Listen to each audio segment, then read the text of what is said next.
group of Midwestern farmers last week sued over the COVID loan forgiveness program, arguing that it's unfair to them because they're white.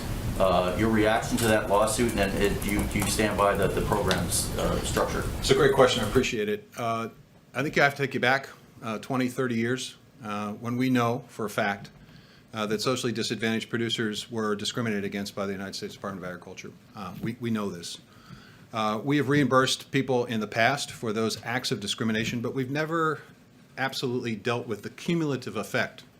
And by cumulative effect, I mean this. When I have the full advantage of all the USDA programs throughout the last 30 years, my operation could grow. I could invest in more land. I could get the latest and best technology. I could plant my crop at just the right time. I could make more money. If I had limited access or no access to USDA programs, obviously my operation significantly limited. So the American Rescue Plan's effort is to begin addressing the cumulative effect of that discrimination in terms of socially disadvantaged producers. Secondly, when you look at the COVID relief packages that had been passed and distributed by USDA prior to the American Rescue Plan, and you take a look at who disproportionately received the benefits of those COVID payments, it's pretty clear that white farmers did pretty well under that program because of the way it was structured. It's structured on size and structured on production. So I think there is a very legitimate reason for doing what we are doing.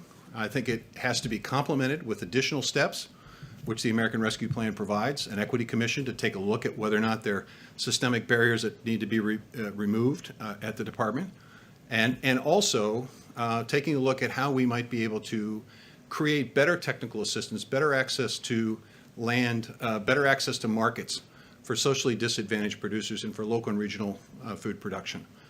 So we're going to continue to proceed forward. Understand that litigation is going to be what it is, and we'll obviously have the Department of Justice and others do what they do.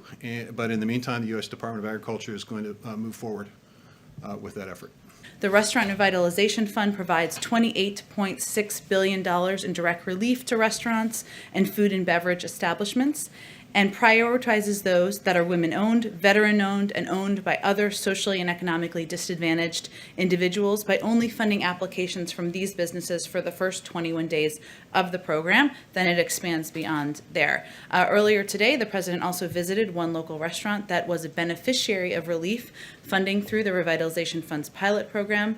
Taqueria Gemelas, I'm going to butcher that and I apologize. I want to go there and have some tacos, is owned in part by Mexican immigrants, and during the pandemic went from 55 employees to just 7. So clearly in great need. These funds will allow business owners to complete delayed projects, rehire and raise the wages of their staff, pay their rent, and operate with confidence again. Applications for the program opens up on Monday, and in just the first 2 days of the program, 186,200 restaurants, bars, and other eligible businesses in all 50 states, Washington, D.C., and 5 U.S. territories applied for relief.